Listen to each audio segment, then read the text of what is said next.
Hello everyone, আসসালামু আলাইকুম। কেমন আছেন সবাই? আশা করি সবাই ভালো আছেন। আমাদের বার্জিকার পাখিগুলো কিন্তু মাশাআল্লাহ অনেক ভালো আছে।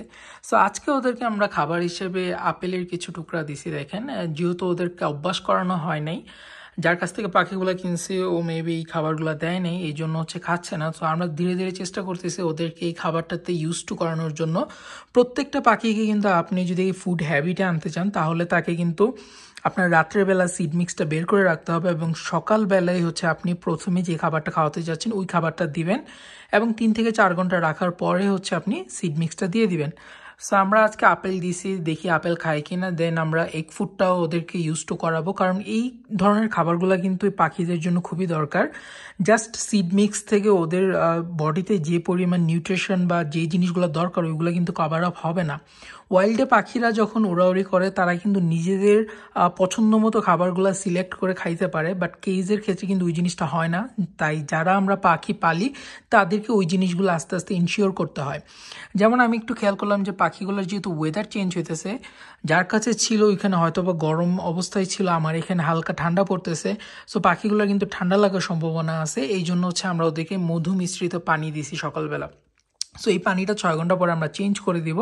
দেন আমরা নর্মাল পানি দিব। আর প্রত্যেক দিন চেষ্টা করবেন ফ্রেশ পানি দেওয়ার জন্য।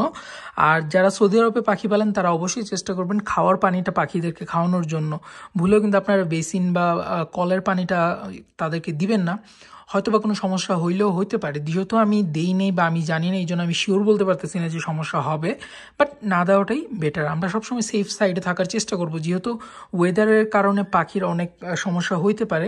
সো এই জিনিসগুলো আমরা প্রিকশন যদি আগে থেকে নিয়ে রাখি তাহলে পাখি কিন্তু মাশাআল্লাহ ভালো থাকবে।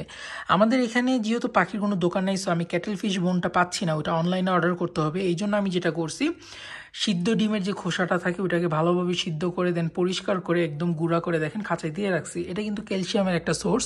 সো পাখির যখন প্রয়োজন হবে পাখি কিন্তু এখান থেকে ক্যালসিয়াম হিসেবে এটাকে গ্রহণ করবে। সো দেখা যাক আমাদের পাখিগুলো এই খাবারগুলো অ্যাকসেপ্ট করে কিনা। আর খাঁচার মধ্যে দেখেন মিন্টও দেওয়া আছে। সো বার্জিগারকে আপনারা সিড মিক্সের পাশাপাশি ভেজিটেবল, ফ্রুটস এবং আদার্স যে মিনারেলস এবং ক্যালসিয়াম থাকে এগুলো কিন্তু দিতে পারেন। আর এগ ফুডটাও দেওয়ার চেষ্টা করবেন। উইকলি আপনার 2বার দিতে পারেন। ভেজিটেবলগুলো এরকমই অল্টারনেটিভ ডেতে দিতে পারেন, অথবা সপ্তাহে 3 থেকে 4 দিন ইউজ করতে পারেন। তাহলে কিন্তু আপনাদের বার্জিগার পাখিগুলো অ্যাক্টিভ থাকবে। বার্জিগার বলতেছে কেন, সব ধরনের পাখি কিন্তু অ্যাক্টিভ থাকবে এবং ওদের যেই যে জিনিসগুলো প্রয়োজন ওইগুলো কিন্তু এই সকল খাবারের সোর্স থেকে তারা পেয়ে যাবে। সো পাখি ভালো ব্রিডিং করবে এবং আপনারাও সবসময় খুশি থাকবেন। আজকের মতো ভিডিওটা এখানেই শেষ করতেছি। যদি ভিডিওটা ভালো লাগে তাহলে অবশ্যই একটা লাইক করবেন, শেয়ার করবেন, সাবস্ক্রাইব করবেন আমাদের চ্যানেলে যদি নতুন হয়ে থাকেন।